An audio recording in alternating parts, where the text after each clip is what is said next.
Hello, everyone, and a warm welcome to you. As we enter this first week of Advent, this special season of waiting and hopeful expectation, we're going to journey together into a really powerful theme from today's readings, the journey out of darkness and into light. So before we dive in, let's just start right here. Take a moment with this question. In your life, right now, where does it feel a little gloomy? Where do you feel like you're in the dark, or maybe just unable to see the way forward?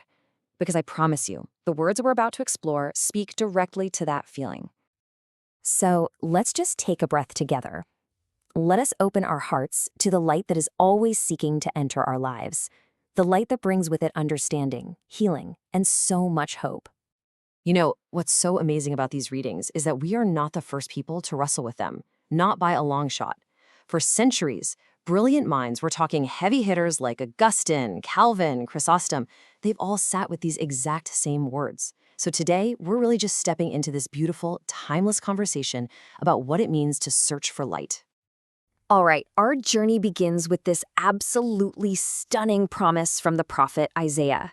And this isn't just some vague, gentle hope. No, this is a vision of the world being turned completely on its head, of everything being made radically new.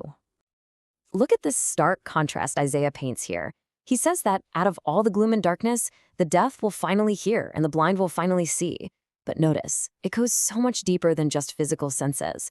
The poor and the meek will rejoice, and the arrogant and the ruthless will be gone. This is a vision of total restoration, where justice and joy completely replace oppression and sorrow. Okay, so that's the big, sweeping promise for the world. But how do we connect with that? How do we, as individuals, respond? How does the human heart cry out for that kind of light? Well, let's turn to the Psalm and the Gospel, because they show us exactly that. The response starts with this incredibly powerful, personal declaration. The Lord is my light and my salvation. See, that's not a question. It's a statement of absolute trust. It's like an anchor for your soul, a defiant belief that says, even when it's dark, I'm not alone and I don't have to be afraid. And then, boom. Here in the Gospel of Matthew, we see that trust spring to life. It feels like Isaiah's ancient promise is happening right before our eyes. We have two men who cannot see, and they're following Jesus with this desperate cry, "Son of David, have pity on us." They are the living, breathing embodiment of that search for light. Their cry is so vulnerable, so honest, and just brimming with hope. And they don't just follow him down the street, they follow him right into a house. They approach him. This is it.